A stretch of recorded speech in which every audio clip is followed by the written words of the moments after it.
All right, welcome back. This is part two. Um, I'm gonna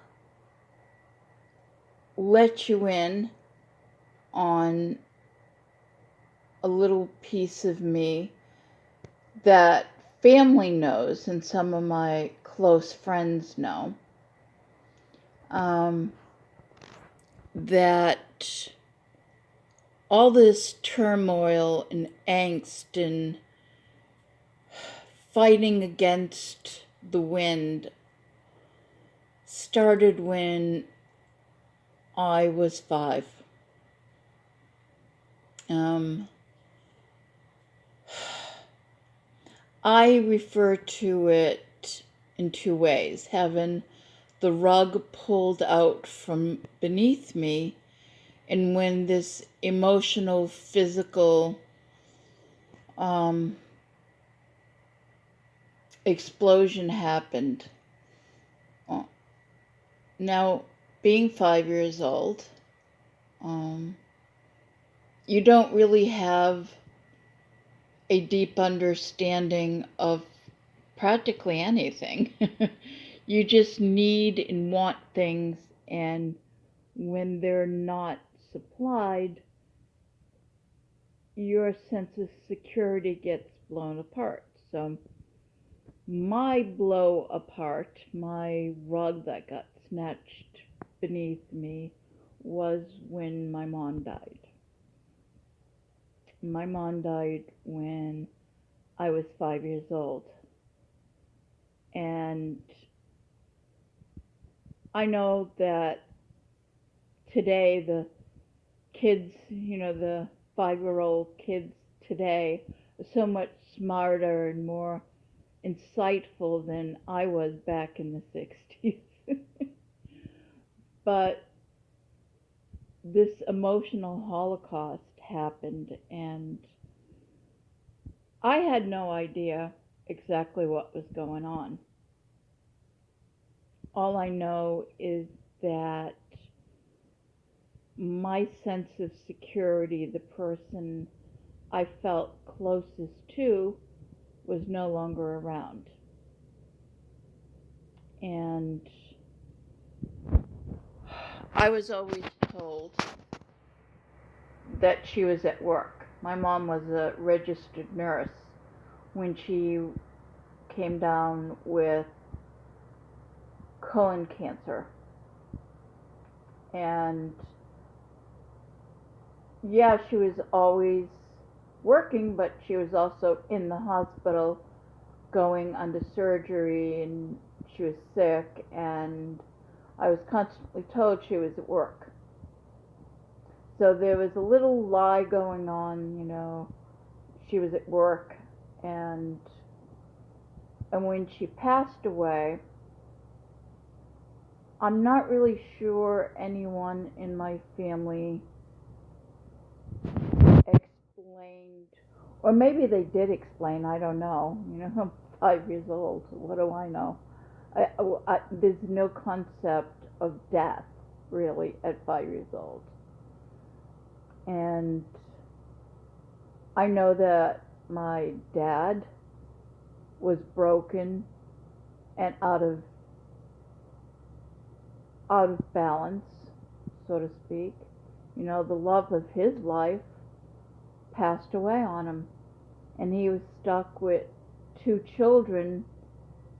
And you don't know at 5 years old what that's about. I do now, you know, but I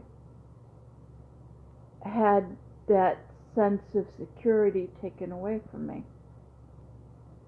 And I didn't know why, I didn't understand it. And I was passed around from relative to relative, and often friends of the family were looking after my brother and I. And my dad still had to work. He had a job to go to after his mourning period. And that in itself scared me as well, because, I lost my mom. All I was told that she was up in heaven with God, and that made me angry. It's like, how dare you take my mom away? So I had a hair across my butt to God for taking my mom. And then I was clingy to my dad, and he was going to work, and I was scared because I was told for a while when my mom was sick that she was at work, and I know that mom went to work and never came back. So I had this implant in my head that if my dad went to work, he wasn't coming back. And I didn't understand that he had to go to work, that he was now sole owner of me and my brother. And men back in the 60s weren't often mom and dad. You know, they were the breadwinner, and I'm sure it was an emotional holocaust for my dad as well. But I didn't understand that at the time. All I knew and all I felt was abandoned and scared and clingy and needy, and I was taken care of. You know, I always had food in my belly and clothes on my back. The house was warm in the winter, kind of cool in the summer, although, you know, there was no air conditioning where I lived, but we did the best that we could with what we had. And that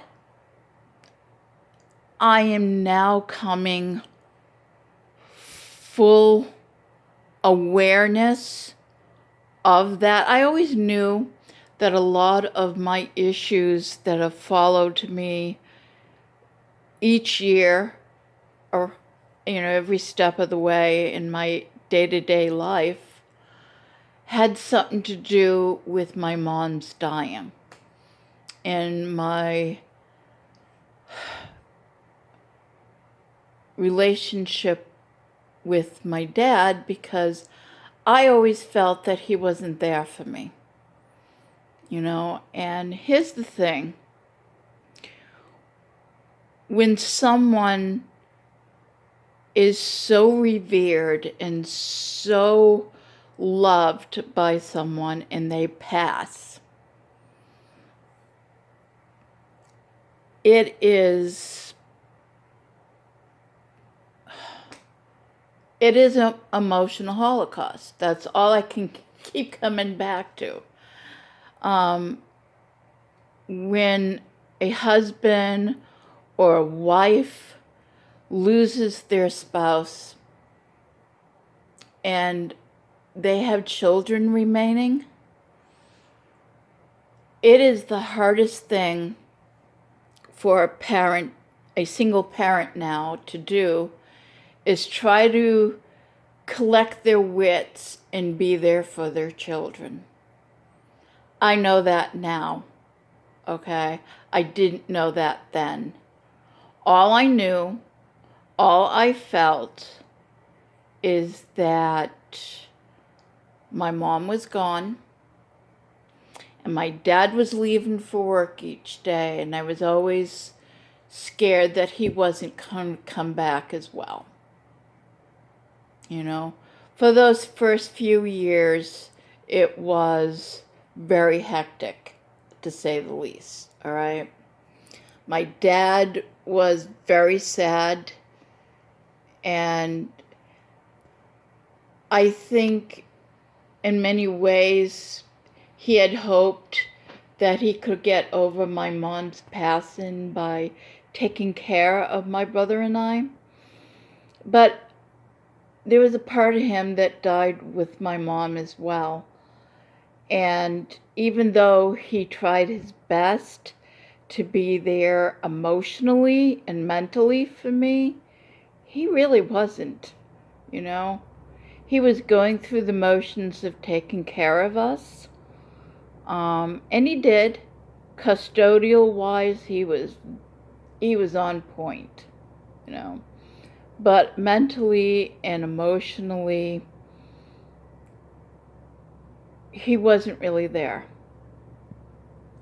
And this is going out to anybody who's probably an adult now and kind of went through a similar experience where one parent either died or left the relationship without explaining to you as to what happened or why. Maybe you were too young back then, like myself, to understand all of that. That you don't have to hold on to that anymore. I mean, if you're older than 5 now and you're listening to this, that happened then. You're in the now. That happened back then, all right? Maybe you were abandoned. Maybe a parent did walk out on you purposely. They couldn't handle what was expected of them. Too much responsibility. They didn't know how to love. They didn't know how to give it. I don't know. I don't know what your circumstance is or was, but all I know is that you're not there now, all right? You don't have to keep holding on to that fear that everyone that comes into your life is going to do the same thing. Yes, people do come and go in and out of your life. That is a given. That's life. But you don't have to keep feeling like everyone abandons you. All right? There are going to be people that will abandon you. You know, they have their own issues going on. And it's not against you personally. I know up until just recently that I took everyone that came into my life and didn't treat me the way I thought they should, that they shouldn't give me all of their attention, that they weren't there for me when I really needed them, that I took that very personally. And I now know, because of way back then when I didn't understand things, I understand them now. All right? People do die. Most people die of an illness that overtakes them. They don't have choices. You know, they fight and they end up losing the battle. And it has nothing to do with you. And if you're a child of a parent that died and you are living with your dad or you're living with your mom who survived, try to be more tolerant. I don't know. It's not your fault that your mom or your dad died, and it's not your fault that your surviving parent is having a hard time dealing with it. Just know that you're loved and it's not your fault. And whatever that you're going through or have gone through, it's not a forever. Nothing is forever, okay? Things change. Things can get better. There are tools out there, both physical and mental and emotionally and spiritually, that can get you through those dark periods. And like I said in the beginning, I am not licensed. I'm not certified. I'm not here to alter anything. I'm just here to offer